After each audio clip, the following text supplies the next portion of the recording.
Hello everyone, welcome to vlogs. ಇವತ್ತು ನಾನು ನಿಮಗೆ ಬ್ಲೌಸ್ ಸ್ಟಿಚ್ ಮಾಡೋದನ್ನ ತೋರಿಸ್ಕೊಡ್ತಾ ಇದ್ದೀನಿ. 30 ನಾನು 14.5 ತೊಗೊಂಡಿದ್ದೀನಿ.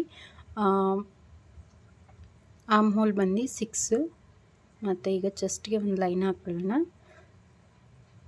ಶೋಲ್ಡರ್ ಬಂದು ನಾನು 5.5 ತೊಗೊಂಡಿದ್ದೆ. 9.5 ತೊಗೊಂಡಿದ್ದೀನಿ ನಾನು ಚೆಸ್ಟು, ಯಾಕೆಂದರೆ 2 ಇಂಚಷ್ಟು ಲೂಸಿಂಗ್ ಆ್ಯಡ್ ಮಾಡ್ತಾಯಿದ್ದೀನಿ. ಫಿಟ್ಟಿಂಗ್ ಚೆನ್ನಾಗಿ ಬರುತ್ತೆ ಅಂತ, ಅದಕ್ಕೆ 2 ಇಂಚು ನಾವು ಸ್ಟಿಚಿಂಗ್ ಅಲವೆನ್ಸ್ ಇಟ್ಕೊಂಡ್ವಿ. 8.5 ಸೊಂಟದ ಸುತ್ತಳತೆ ಮತ್ತು 1 ಇಂಚಷ್ಟು ನಾವು ಟಕ್ಸ್ಗೆ ಬಿಡಬೇಕಾಗುತ್ತೆ. ಮತ್ತು 2 ಇಂಚಷ್ಟು ನಾವು ಇದನ್ನು ತೊಗೊತಾ ಇದ್ದೀವಿ, ಸಿಂಗ್ ಅಂದರೆ ಅಲವೆನ್ಸ್ಗೆ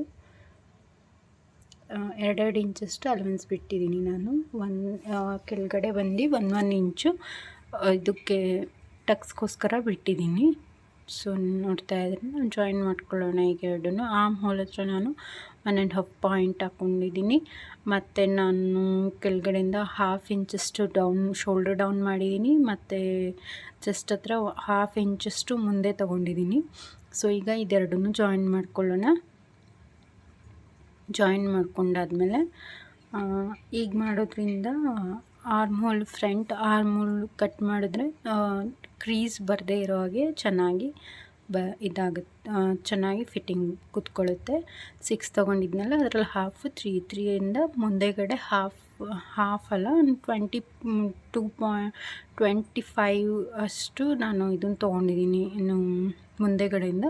ಮತ್ತು ಈಗ ಸೇಮ್ ಲೈನಿಂದ ಫ್ರಂಟ್ ಆರ್ಮ್ ಹೋಲ್ನ ಡ್ರಾ ಮಾಡಿದ್ದೀನಿ. ನೆಕ್ ವಿಡ್ತ್ ಬಂದು 2.5, ನೆಕ್ ಲೆಂತ್ ಬಂದು ನನಗೆ ರೆಡಿ 6.5 ಬೇಕಾಗಿರೋದು, ಅದಕ್ಕೆ ನಾನು 6 ತೊಗೊಂಡಿದ್ದೀನಿ. ಮತ್ತು ಕೆಳಗಡೆ ವಿಡ್ತ್ ಬಂದು 3 ಪಾಯಿಂಟಷ್ಟು ತೊಗೊಂಡಿದ್ದೀನಿ. ಈಗ ಇದೆರಡನ್ನೂ ಜಾಯಿನ್ ಮಾಡ್ಕೊಳ್ಳೋಣ. ಇದೆರಡು ಜಾಯಿನ್ ಮಾಡ್ಕೊಂಡು ನಾನು ರೌಂಡ್ ಕೊಟ್ಕೊಂಡಿದ್ದೀನಿ. ಮೇಲಿಂದ ಕೆಳಗಡೆಗೆ ಬಂದು 11.5, ಸೈಡಲ್ಲಿ ಬಂದು 6.5 ಅಷ್ಟು ತೊಗೊಂಡಿದ್ದೀನಿ ನಾನು. ಮತ್ತು ನಮ್ಮದು ಟಕ್ಸ್ಗೆ 2.5 ಮೇಲ್ಗಡೆ 11.5 ಸೆಂಟರ್ ನಾನು ಮಾರ್ಕ್ ಮಾಡಿದ್ನಲ್ಲ, ಅಲ್ಲಿಂದ ಮೇಲ್ಗಡೆಗೆ ಈ ಕಡೆಯಿಂದ ಅಂದರೆ ಸ್ಟಾರ್ಟಿಂಗ್ ಅಂದರೆ ಟಕ್ಸ್ಗಿಂತ ಮುಂಚೆ 4.5 ತೊಗೊಂಡಿದ್ದು ನಾನು. ಈಗ ಮೇಲ್ಗಡೆ ಟಕ್ಸ್ಗೆ ಬಂದು 2 ಇಂಚಷ್ಟು ನಾವು ಗ್ಯಾಪ್ ಬಿಡಬೇಕಾಗತ್ತೆ. ನೆಕ್ಸ್ಟ್ ಫ್ರಂಟ್ ಟಕ್ಸ್ಗೆ ಒಂದು 1.5 ಪಾಯಿಂಟಷ್ಟು ನಾವು ಇದನ್ನು ಬಿಟ್ಟರೆ ಸಾಕು ಸ್ಪೇಸ್ನ. ತೀರಾ ಹತ್ರಕ್ಕೆ ಮಾಡಬೇಡಿ. ತೀರಾ ಹತ್ರಕ್ಕೆ ಮಾಡಿದ್ರೆ ಅದು ಅಷ್ಟೊಂದು ಚೆನ್ನಾಗಿ ಕಾಣಿಸಲ್ಲ, ಅಂದರೆ ತುಂಬ ಅಂಟ್ಕೊಳ್ಳೋ ಥರ ಆಗುತ್ತೆ. ಈ ಕಡೆಯಿಂದನೂ ಅಷ್ಟೇ, ಇದೂ 1.5ಗೆ ಮಾಡ್ಕೋಬೇಕಾಗತ್ತೆ.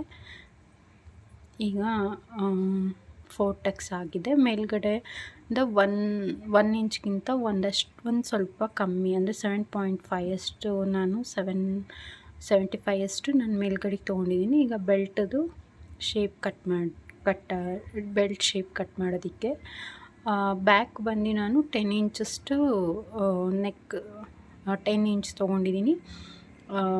ವಿಡ್ತ್ ಬಂದು 3 ಇಂಚಷ್ಟು ತೊಗೊತಾ ಇದ್ದೀನಿ. ನೆಕ್ಸ್ಟ್ ಇದನ್ನು ಜಾಯಿನ್ ಮಾಡ್ಕೊಳ್ಳೋಣ. ನಾವು ಫಸ್ಟ್ ಹಾಕ್ಕೊಂಡಿರೋದು 2.5 ಇದೆಯಲ್ಲ, ಅಲ್ಲಿಗೆ ಜಾಯಿನ್ ಮಾಡ್ಕೊಂಡು ಸ್ಲೀವ್ ಬಂದು ನಾನು 9.5 ತೊಗೊಂಡಿದ್ದೀನಿ. ಈಗ ನಾವು ಸ್ಲೀವ್ ರೌಂಡ್ನ ಹೆಂಗೆ ಕಟ್ ಮಾಡೋದು ಅಂದರೆ, ನಾವು ಈ ರೌಂಡ್ನ ನಾನು ಇವಾಗ ತೋರಿಸ್ತಾ ಇದ್ದೀನಲ್ಲ, ಈ ಥರ ಮೆಷರ್ಮೆಂಟ್ ಮಾಡ್ಕೋಬೇಕಾಗತ್ತೆ. ಮೆಷರ್ಮೆಂಟ್ ಮಾಡ್ಕೊಂಡು ಕಟ್ ಮಾಡಬೇಕಾಗತ್ತೆ. 3.5 ಡೌನ್ ಕೊಡ್ತಾ ಇದ್ದೀನಿ, ಸ್ಲೀವ್ ಡೌನು. ಈಗ ನಮಗೆ ಬಟ್ಟೆ ಕಮ್ಮಿ ಇರೋದ್ರಿಂದ ಜಾಯಿನ್ ಮಾಡಬೇಕಾಗುತ್ತೆ. ಸೊ ಹಾಗಾಗಿ 4 ಲೇಯರ್ಸ್ ನಾನು ಕ್ಲಾತ್ ಇಟ್ಕೊಂಡಿದ್ದೀನಿ. ಕ್ಲಾತ್ ಇಟ್ಕೊಂಡು ನನಗೆ ರೆಡಿ ಬಂದು 5 ಬೇಕು. 2 ಇಂಚಷ್ಟು ಸೀಮ್ ಅಲವೆನ್ಸ್ ಬಿಟ್ಕೊಂಡಿದ್ದೀನಿ. 2 ಇಂಚಷ್ಟು ನಾನು ಅಲವೆನ್ಸ್ ಬಿಟ್ಟಿದ್ದೀನಿ ಸ್ಟಿಚಿಂಗ್ ಅಂದರೆ ಸ್ಪೇಸು. ಈಗ ಇದನ್ನು ಜಾಯಿನ್ ಮಾಡ್ಕೊಳ್ಳೋಣ. ಜಾಯಿನ್ ಮಾಡ್ಕೊಂಡು 1 ಪಾಯಿಂಟಷ್ಟು ಒಳಗಡೆ ಹೋಗುತ್ತೆ. ಸೊ ಬರುತ್ತೆ, ನಮ್ಮದು ಎಷ್ಟು ರೌಂಡ್ ಇದೆಯೋ ಅಷ್ಟಕ್ಕೆ ಸಾಕಾಗುತ್ತೆ.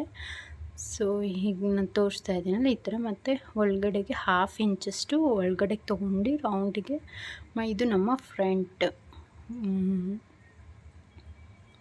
ಇದು. ಈಗ ಇದನ್ನು ಕಟ್ ಮಾಡಿ ಎತ್ತಿಟ್ಕೊಳ್ಳೋಣ. ಕಟ್ಟಾಗಿದೆ, ನೋಡಿದ್ರಲ್ಲ ಎಲ್ಲ ಕಟ್ಟಾಗಿದೆ. ಈಗ ಸ್ಟಿಚಿಂಗ್ ಮಾಡ್ಕೊಳ್ಳೋಣ. ಸ್ಟಿಚಿಂಗ್ ನಾನು ರ್ಯಾಂಡಮಾಗಿ ತೋರಿಸ್ತಾ ಹೋಗ್ತೀನಿ. ಫಸ್ಟ್ ನಾನು ಸ್ಲೀವ್ ಕಟ್ ಮಾಡ್ಕೊಂಡಿದ್ದೆನಲ್ಲ, ನಾನು ಸ್ಲೀವ್ನ ಜಾಯಿನ್ ಮಾಡ್ಕೊತಾ ಇದ್ದೀನಿ. ಎರಡನ್ನೂ ಜಾಯಿನ್ ಮಾಡ್ಕೊಂಡಾಯಿತು. ನೆಕ್ಸ್ಟ್ ಇವಾಗ ನಾನು ಟಕ್ಸ್ಗಳನ್ನ ಇಟ್ಕೊತಾ ಇದ್ದೀನಿ. ಟಕ್ಸ್ ಇಟ್ಕೊಂಡು ಮಧ್ಯಕ್ಕೆ ಈಗ ಕಟ್ ಹಾಕ್ಕೊಳ್ಳೋಣ. ಕಟ್ ಹಾಕ್ಕೊಂಡು ನೆಕ್ಸ್ಟ್ ಎಲ್ಲ ಟಕ್ಸ್ಗಳನ್ನು ಸೇಮ್ ಹಾಗೆ ನಾನು ತೋರಿಸ್ತಾ ಇದ್ದೀನಲ್ಲ ಹಾಗೆ ಇಟ್ಕೊತಾ ಹೋಗೋಣ. ನಿಮಗೆ ನೆಕ್ಸ್ಟು ಏನಾದರೂ ಸ್ಟಿಚಿಂಗ್ ರಿಲೇಟೆಡ್ ಏನೇ ಒಂದು ಕ್ವಶನ್ಸ್ ಇದ್ರೂ ಕಮೆಂಟ್ ಮಾಡಿ ಕೇಳಿ. ಸಾಧ್ಯ ಆದಷ್ಟು ಉತ್ತರ ಕೊಡೋದಕ್ಕೆ ನಾನು ಪ್ರಯತ್ನ ಮಾಡ್ತೀನಿ. ಈಗ ಎಲ್ಲ ಟಕ್ಸ್ಗಳನ್ನ ಇಟ್ಕೊಳ್ಳೋಣ. ಮತ್ತು ನಾನು ಬೆಲ್ಟ್ ಸ್ಟಿಚ್ ಮಾಡ್ಕೊತಾ ಇದ್ದೀನಿ, ನೋಡ್ತಾ ಇದ್ದೀರಲ್ಲ. ಬೆಲ್ಟ್ ಸ್ಟಿಚ್ ಆಯಿತು. ಈಗ ನಾವು ಬೆಲ್ಟ್ನ ಜಾಯಿನ್ ಮಾಡ್ಕೊಳ್ಳೋದು ನೋಡ್ಕೊಳ್ಳೋಣ. ಇನ್ವಿಸಿಬಲಾಗಿ ಜಾಯಿನ್ ಮಾಡ್ತಾಯಿದ್ದೀನಿ. ಸೊ ಈಗ ನಾನು ತೋರಿಸ್ತಾ ಇದ್ದೀನಲ್ಲ ಈ ಥರನೇ ಇಟ್ಕೊಂಡು ಸ್ಟಿಚಿಂಗ್ ವಿಡಿಯೋ ಡೀಟೇಲಾಗಿ ಹಾಕೋಣ ಅಂದರೆ ಲೆಂತಿ ಆಗುತ್ತೆ. ನಿಮ್ಮಲ್ಲಿ ಯಾರಿಗಾದರೂ ಇಂಟ್ರೆಸ್ಟ್ ಇದ್ದರೆ ಅವ್ರು ನನಗೆ ಡೀಟೇಲಾಗಿ ವಿಡಿಯೋ ಹಾಕೋದು ಹೇಳಿದ್ರೆ ನಾನು ಡೀಟೇಲಾಗಿ ವಿಡಿಯೋ ಹಾಕ್ತೀನಿ ನೆಕ್ಸ್ಟು. ಈಗ ಬೆಲ್ಟ್ ಜಾಯಿನ್ ಮಾಡ್ಕೊಂಡಾಗಿದೆ. ಬೆಲ್ಟ್ ಜಾಯಿನ್ ಮಾಡ್ಕೊಂಡು ಈಗ ಹುಕ್ ಪಟ್ಟಿನ ಜಾಯಿನ್ ಮಾಡ್ತಾಯಿದ್ದೀನಿ ನಾನು. ನೋಡ್ತಾ ಇದ್ದೀರಲ್ಲ, ಇದು ಬಂದು ಹುಕ್ ಪಟ್ಟಿ. ಇದನ್ನು ಜಾಯಿನ್ ಮಾಡ್ಕೊಳ್ಳೋಣ. ಈಗ ವಿಡಿಯೋ ಕಂಟೆಂಟ್ ಇಷ್ಟ ಆದರೆ ದಯವಿಟ್ಟು ಲೈಕ್ ಮಾಡಿ, ಶೇರ್ ಮಾಡಿ, ಚಾನಲ್ನ ಸಬ್ಸ್ಕ್ರೈಬ್ ಮಾಡಿ. ಈಗ ಹುಕ್ ಪಟ್ಟಿ ರೆಡಿ ಆಗಿದೆ. ಸ್ಟಿಚಿಂಗ್ ರಿಲೇಟೆಡ್ ವೀಡಿಯೋಸ್ ನನ್ನ ಚಾನಲಲ್ಲಿ ಬರ್ತಾನೆ ಇರುತ್ತೆ. ಮತ್ತು ಎಲ್ಲ ರೀತಿಯಾದಂಥ ಅಂದರೆ ಬ್ಯೂಟಿ ಬ್ಲಾಗ್ಸ್ಗಳು ಬರ್ತಾ ಇರುತ್ತೆ. ಸೊ ನೋಡಿ ಸಪೋರ್ಟ್ ಮಾಡಿ. ಮತ್ತು ಇವಾಗ ಕತ್ತಿನ ಪಟ್ಟಿಗೆ ನಾವು ಕ್ರಾಸ್ ಪಟ್ಟಿಗಳನ್ನ ಕಟ್ ಮಾಡಿ ಇಟ್ಕೊಂಡಿದ್ದೆ, ಅದನ್ನು ನಾನಿವಾಗ ಒಂದನ್ನು ಜಾಯಿನ್ ಮಾಡಿ ತೋರಿಸ್ತೀನಿ. ಅದೇ ಥರ ನಾನು ನೆಕ್ಸ್ಟ್ ಇನ್ನೊಂದು ಫ್ರಂಟ್ ಇದೆಯಲ್ಲ ಅದಕ್ಕೂ ಸ್ಟಿಚ್ ಮಾಡ್ಕೊಂಡಿದ್ದೀನಿ ಮತ್ತು ಬ್ಯಾಕಿಗೂ ಸ್ಟಿಚ್ ಮಾಡ್ಕೊಂಡಿದ್ದೀನಿ. ಅದೇ ಥರನೇ ಈಗ ನಾನು ತೋರಿಸ್ತಾ ಇದ್ದೀನಲ್ಲ ಇದೇ ಥರ ಸೇಮ್ ಟು ಸೇಮ್ ಸ್ಟಿಚ್ ಮಾಡ್ಕೊಳ್ಳಿ. ಸ್ಟಿಚಿಂಗ್ ರಿಲೇಟೆಡ್ ವೀಡಿಯೋಸ್ಗಳು ಅಂದರೆ ನಾನು ಸ್ವಲ್ಪ ಬ್ಯುಸಿ ಇರೋದ್ರಿಂದ ಅಷ್ಟೊಂದು ಹಾಕೋಕ್ಕಾಗ್ತಾಯಿಲ್ಲ. ಮುಂದಿನ ದಿನಗಳಲ್ಲಿ ನಾನಿನ್ನು ಹಾಕ್ತೀನಿ ವೀಡಿಯೋಸ್ನ. ಸೊ ನಿಮ್ಮ ಸಪೋರ್ಟ್ ಮಾಡ್ತಾಯಿರಿ. ಸೊ ನೋಡಿದ್ರಲ್ಲ, ಈ ಥರ ಸ್ಟಿಚ್ ಮಾಡ್ಕೊಂಡು ಮಧ್ಯಕ್ಕೆ ಕಟ್ ಹಾಕ್ಕೊಳ್ಳಿ. ಕಟ್ ಹಾಕ್ಕೊಳ್ಳೋದ್ರಿಂದ ತುಂಬ ನೀಟಾಗಿ ಫಿನಿಶಿಂಗ್ ಬರುತ್ತೆ. ಬ್ಲೌಸ್ನ ಅಂದರೆ ದಿನಕ್ಕೆ ನಾನು 5 ಹೊಲಿತೀನಿ 6 ಹೊಲಿತೀನಿ ಅನ್ನೋದೆಲ್ಲ ಮುಖ್ಯ, ಫಿನಿಶಿಂಗ್ ಮುಖ್ಯ ಬ್ಲೌಸಲ್ಲಿ. ಸೊ ಫಿನಿಶಿಂಗಿಂದ ನೀವು ದಿನಕ್ಕೆ 2 ಬ್ಲೌಸ್ ಹೊಲಿದ್ರೂ ಸಾಕು.